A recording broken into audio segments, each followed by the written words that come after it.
বিশ্ব স্বাস্থ্য দিৱসৰ লগত সংগতি ৰাখি মাৰ্ঘেৰিটাৰ ওলুপ পথাৰত বিনামূলীয়া চিকিৎসা শিবিৰ সম্পন্ন। ভাৰতীয় ৰেড ক্ৰছ ছচাইটি মাৰ্ঘেৰিটা শাখাৰ উদ্যোগত আয়োজন কৰা হয় এই শিবিৰ।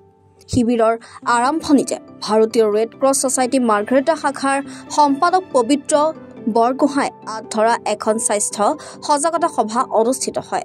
সভাত ডাক্তৰ সনত দত্ত, ডাক্তৰ ইন্দ্ৰাণী নেওগ, ডাক্তৰ অভিজিত ওজা, ডাক্তৰ সুদাম দৰি, ডাক্তৰ পায়েল ঘোষ আদিৰ ওলুপ পথাৰ গাঁওৰক্ষী বাহিনীৰ বিষয়ববীয়া আৰু স্থানীয় ভালে সংখ্যক ৰাইজে অংশগ্ৰহণ কৰে। শিবিৰত মেডিচিন, চকু, স্ত্ৰী ৰোগ বিশেষজ্ঞ আদি বিভিন্ন বিভাগৰ চিকিৎসকে চিকিৎসা সেৱা প্ৰদান কৰে। স্থানীয় গাঁওৰক্ষী বাহিনীৰ সহযোগিতাত আগবঢ়োৱা শিবিৰত কেইবা শতাধিক ৰোগীক চিকিৎসা সেৱা প্ৰদান কৰা হয়।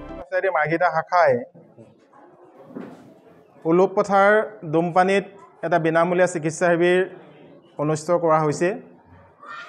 এই শিবিৰত চকু চিকিৎসক, সাধাৰণ ৰোগৰ চিকিৎসক, স্ত্ৰী আৰু প্ৰসূতি ৰোগৰ চিকিৎসক আৰু চকু চিকিৎসক উপস্থিত আছে। তেখেতসকলে গ্ৰাম্য জনসাধাৰণক চিকিৎসা প্ৰদান কৰিব আৰু ৰেড ক্ৰছ ছচাইটিৰ তৰফৰ পৰা আমি যিসকল ৰোগী আছে ইয়াত ৰোগীৰ চিকিৎসা হ'ব তেওঁলোকক আমি বিনামূলীয়াকৈ ঔষধ প্ৰদান কৰিম। ইয়াৰ উপৰিও আমি চকু ৰোগত যিসকল ভুগিছে বা চকুৱে কিছু কম দেখিছে তেওঁলোকক আমি বিনামূলীয়াকৈ চশমা ইয়াত প্ৰদান কৰিম। আৰু আমি এটা কথা লক্ষ্য কৰিছোঁ যে অসমৰ যিমানবিলাক গ্ৰাম্যাঞ্চল আছে, ভিতৰুৱা অঞ্চল আছে, সেই অঞ্চলসমূহৰ বিভিন্ন সমস্যা আছে। সেই সমস্যাসমূহৰ ভিতৰত গ্ৰাম্য জনসাধাৰণৰ প্ৰথম আৰু প্ৰধান সমস্যাটো হৈছে স্বাস্থ্য বিষয়ক সমস্যা। এই সমস্যাটোৰ পৰা যাতে জনসাধাৰণ কিছু পৰিমাণে উপকৃত হয়, জনসাধাৰণে কিছু সকাহ পায়, তাৰ বাবে ভাৰতীয় ৰেড ক্ৰছ ছচাইটিৰ মাৰ্ঘেৰিটা শাখাই সমগ্ৰ অসমতে বিনামূলীয়া চিকিৎসা সেৱা আৰু সজাগতা সভা অনুষ্ঠিত কৰি আহিছে। আৰু আজি হ'ল 7 এপ্ৰিল।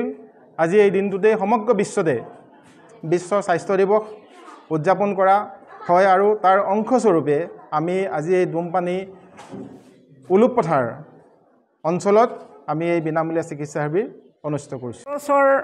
ছচাইটিয়ে আজি মাৰ্ঘেৰিটা শাখাৰ যি আমাৰ এই ভিতৰুৱা অঞ্চলত যি আজি বিশ্ব স্বাস্থ্য দিৱসৰ সংগতি ৰাখিয়ে আমাৰ এই ভিতৰুৱা গাঁৱত যে আজি বিনামূলীয়া স্বাস্থ্য শিবিৰ পাতিলে, তাৰ কাৰণে গোটেই আমাৰ গাঁওৰক্ষী বাহিনী, ৰাইজ, যুৱক সংঘ, মহিলা সমিতি, ৰাইজ সকলোৱে সহযোগ আগবঢ়াই আজি এই স্বাস্থ্য শিবিৰখন আমি সুন্দৰ সুস্থৰূপে আমি ইয়াত মানুহবিলাকৰ স্বাস্থ্য পৰীক্ষা কৰিবৰ কাৰণে সকলোৱে যোগদান কৰিছে, আহিছে। আমি আশা কৰিছোঁ ভৱিষ্যতত যাতে আমাৰ স্বাস্থ্যবিলাক ভালে কুশলে থাকে, এই আমি কামনা কৰিছোঁ। আৰু আমি ধন্যবাদ জ্ঞাপন কৰিছোঁ যিহেতু আমাৰ ৰেড ছচাইটিয়ে ইমান ভিতৰুৱা অঞ্চলত এই ৰেড ক্ৰছ ছচাইটি আজি আমাৰ মাজলৈ ডক্টৰবিলাকক সদৌ বহুত দূৰৰ পৰা মাতি আনি আমাৰ এইটো অঞ্চলত স্বাস্থ্য পৰীক্ষা কৰাইছে। তেখেতসকলক আমি ধন্যবাদ জ্ঞাপন কৰিছোঁ। এই আশা ৰাখি মোৰ মাৰ্ঘেৰিটাৰ পৰা অভিজিত কাকতিৰ ৰিপৰ্ট, এনি ভাৰত 24।